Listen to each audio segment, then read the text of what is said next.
Fala pessoal, bem-vindo ao primeiro episódio do Chef Tech. Meu nome é Igor, líder de soluções e arquitetura aqui na Oasis e nas horas vagas também chefe de cozinha. E hoje eu estou recebendo o Neto, cofundador e CEO da Oasis, para bater um papo e a gente cozinhar um pouco. Cheguei aqui, tinha uma garrafa de café. Eu falei, gente, pra que a garrafa de café? Eu falei, gente, mas vamos pegar uma cerveja. Autorizaram, Beleza. Vou te servir uma cerveja. Você vai fazer a comida pra mim, eu vou te servir uma cerveja, combinado? Beleza.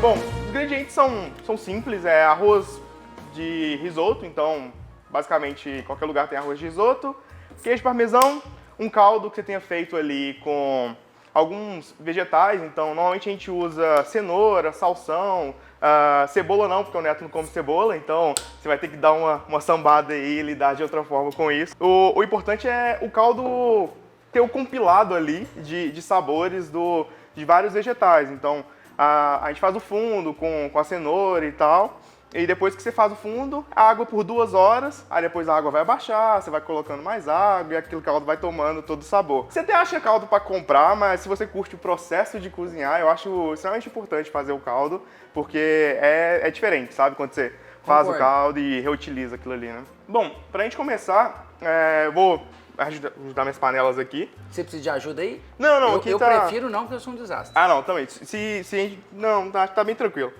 Bom, Neto, a ideia é a gente entender um pouco, assim, desses últimos 10 anos, né? Acho que eu participei de metade, exatamente metade desses últimos 10 anos.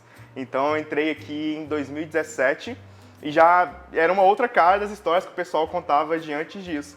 Então, se puder contar um pouco pra gente como foi o início de tudo, como as coisas surgiram, como a ideia Oasis nasceu de você e do Gilson e veio tomando forma nesses longos 10 anos, seria legal pra gente entender. Rapaz, não sei quando você vai assistir esse episódio, mas estamos gravando aqui na semana de comemoração dos nossos 10 anos. E você me fazer essa pergunta hoje, eu tô emocionado, nostálgico.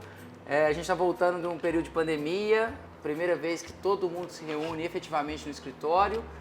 E foi muito legal chegar aqui hoje e ver o escritório cheio, mas eu tô super nostálgico. Acho que esses 10 anos a Oasis passou por diversos ciclos, todos eles super desafiadores, todos eles super legais, e a gente aproveitou muito essa jornada desses 10 anos, e ao lado de pessoas incríveis. Eu brinco que eu e o Gilson tivemos a sorte grande de contar com pessoas tão brilhantes como você e várias outras aqui dentro, e é muito legal ver tudo isso acontecendo. E assim, uma coisa que eu vi muito acontecer é que as pessoas cresceram junto com a Oasis, assim, na mesma proporção, sabe? A gente estava lidando com projetos que estavam num nicho, a gente conseguiu trabalhar com projetos gigantes e todo mundo que estava trabalhando e interagindo com a Oasis nesse crescimento viu isso muito acontecer de maneira muito viva, né? Ao longo desses 10 anos. Então, acho que é bem legal a gente ver a empresa crescer e as pessoas que estão na empresa e o pessoal que participou dos projetos contando. É porque no final do dia, o nosso tema de pessoas para pessoas não é só uma frase. Uma empresa ela é feita por pessoas e, no nosso caso, fala muito sobre nós, as pessoas que formam a Oasis, que participam dos projetos e como essas pessoas constroem uma jornada aqui dentro. Gente, uma pausa importante aqui. O Baez, eu achei que era super tímido, trabalho com ele tem 5 anos. Tímido não é não, mas eu sabia que o Baez falava desse jeito, tanto não, viu, gente? Nós estamos esquecendo da comida, Baez. Verdade, Qual verdade. Qual os próximos passos? Mineiro, gente, cozinhando, vai prozinhando, esse negócio vai longe demais da conta. Vai, verdade.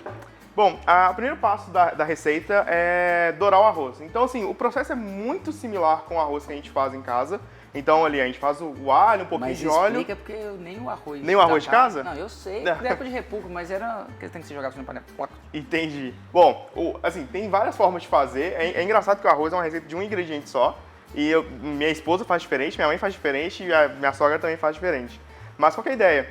É a gente dourar o arroz de risoto um pouco na manteiga, com um pouco de cebola normalmente, mas aqui a gente está optando por não utilizar cebola. Depois que ele estiver bem dourado, a gente dá um chablau de vinho e deixa o vinho secar um pouco. Dá então, o quê? Chablau. Que é a linguagem do jovem. é uma dose. Ah. Entendeu? Vai, assim, quando você vai dourando o arroz, a gente está aqui no rooftop da Ioase de BH. E hoje, sei lá, como a gente cresceu muito nos últimos 2, 3 anos aí de pandemia, 70%, 80% dos nossos colaboradores não viveram aquele estilo de vida que a gente tinha na Ioase, de usar o espaço de integração. E eu acho que o desafio agora, nesse novo formato híbrido, é a gente conseguir conciliar as duas coisas.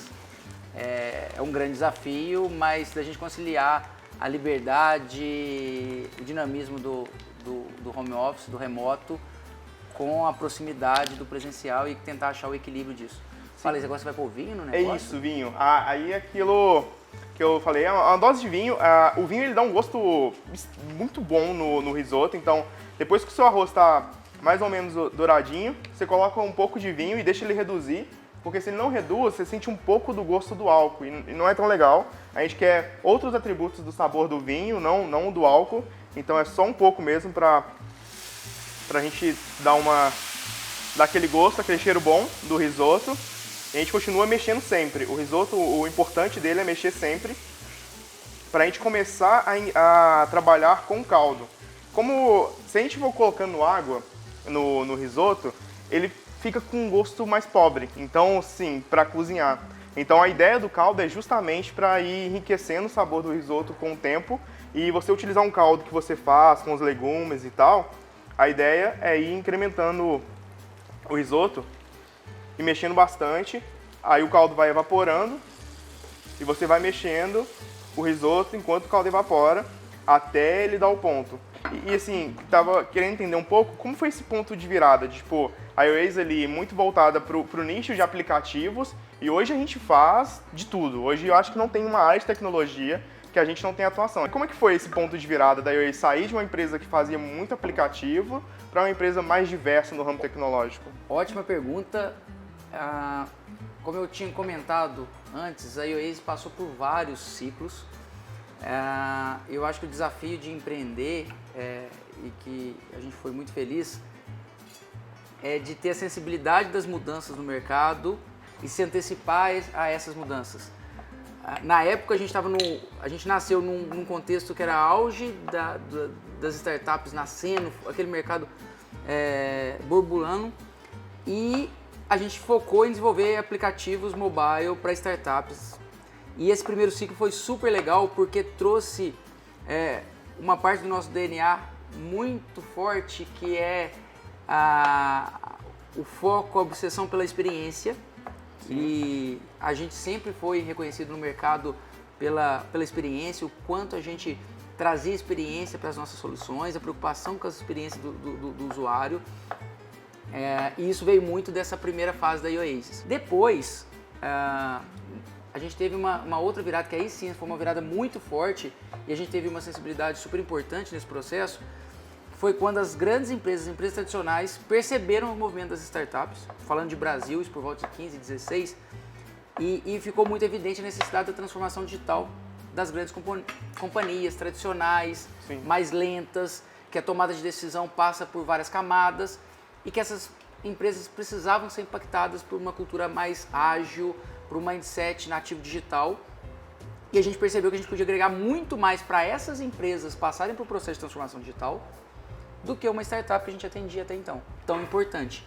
Então a gente fez essa virada por volta de 15 a 2016, e aí as entregas, as ofertas de serviços, entrega de valor para esses clientes precisaram ser readequados, a forma de trabalho, enfim, a gente passou um período aí de transição se readequando para esse formato de companhia que a gente tem hoje. Neto, a gente chegou numa parte que divide opiniões da receita.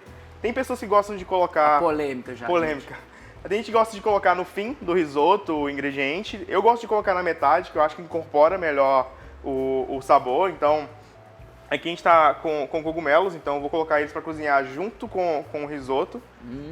Porque aí eu acho que incorpora, metade dos cogumelos eu usei no caldo também, então para ficar um gosto bem presente. E Neto, assim, se a gente for pensar agora com alpargatas, e acho que a alpargatas veio muito ainda desse desafio, né, de levar a transformação, levar esse jeito startup de fazer as coisas, mas em grandes corporações, grandes empresas.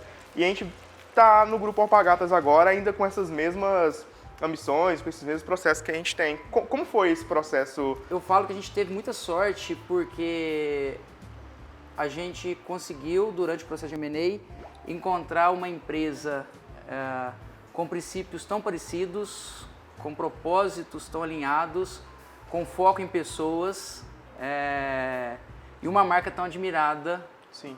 Como Alpargatas, como Havaianas. Nunca foi tão fácil explicar pra minha mãe o que eu fazia. Cara, Alpargatas é a casa da Havaianas, não preciso dizer. É a marca brasileira mais amada no mundo, que acho que representa da melhor maneira a brasilidade. E é uma empresa muito focada em pessoas e foi muito fácil para nós. E eu acho que um prazer absurdo poder contribuir e encabeçar o processo de transformação digital de uma marca como a Havaianas, de uma empresa como a Alpargatas. E assim, voltando ainda nessa questão dessa cultura e da gente tá trabalhando muito, a gente vem desses últimos 10 anos trabalhando muito a parte cultural. Hoje a gente tem um porte de mais de 400 pessoas espalhadas pelo Brasil inteiro. Rapaz, vocês estão falando 500 pessoas lá embaixo. 500 pessoas. A gente está falando em 500 pessoas. Antes era... Provavelmente, quando você estiver assistindo esse vídeo, esse número já é maior. Já é maior. Lembro na época que eu entrei, era aqui, não tinha o escritório de Lavras ainda, e São Paulo acho que nem cogitava existir. Quando a gente mudou para esse escritório, nós tínhamos um time de 40 pessoas, e esses 2 primeiros andares aqui, que a gente foi pegando outros depois, né? Mas esses 2 primeiros andares, foi a primeira sede, a gente fez um escritório para quase 200 pessoas e a gente tinha 40. O povo falou, vocês são malucos? Vocês têm 40 pessoas, para que o escritório desse tamanho? Mas justamente porque a gente já sabia, eu já apostava na escala de crescimento que a gente tinha. Mas esse ponto da receita é muito importante. O queijo parmesão... Ele pausou a minha explicação aqui. Prioridades.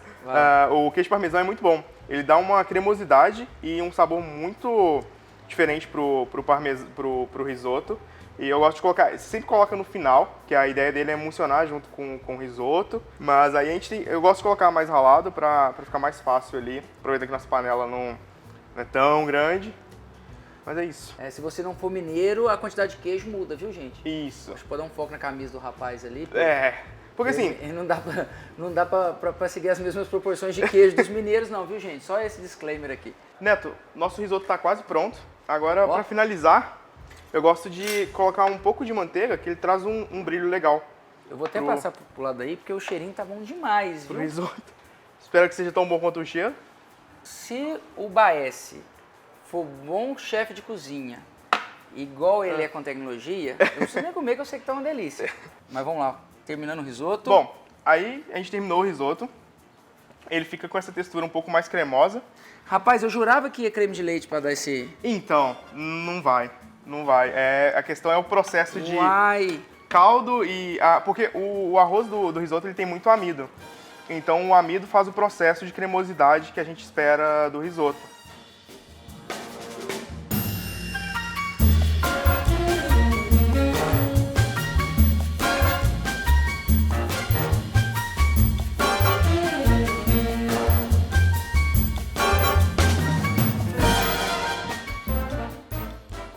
Fechou, pessoal. Então, qual que é a ideia, Neto? Risoto eu gosto de acompanhar com alguma proteína, carne no geral, dependendo se for o risoto combina com carne. Eu acho que o risoto de shiitake smash sempre combina com carne. Eu preparei pra gente um filé mignon, aí um medalhão mesmo.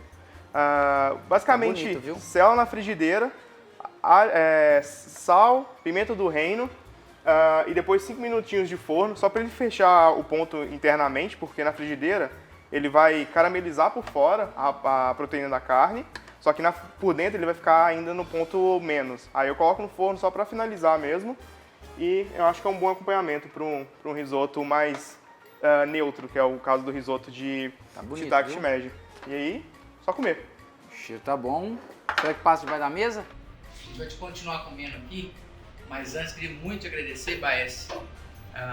Primeiro pelo prato incrível ótimo chefe de cozinha, mas continua um arquiteto de Pode soluções. deixar. Tem grandes desafios aí. Obrigado, prazer em bater esse papo. Parabéns à turma aí que idealizou esse projeto. Tem mais 3 episódios, se não me engano, Sim, né? mais 3 episódios. Umas visitas super legais pra você aí. São especiais. Valeu demais, pessoal. Beijão. Valeu, pessoal.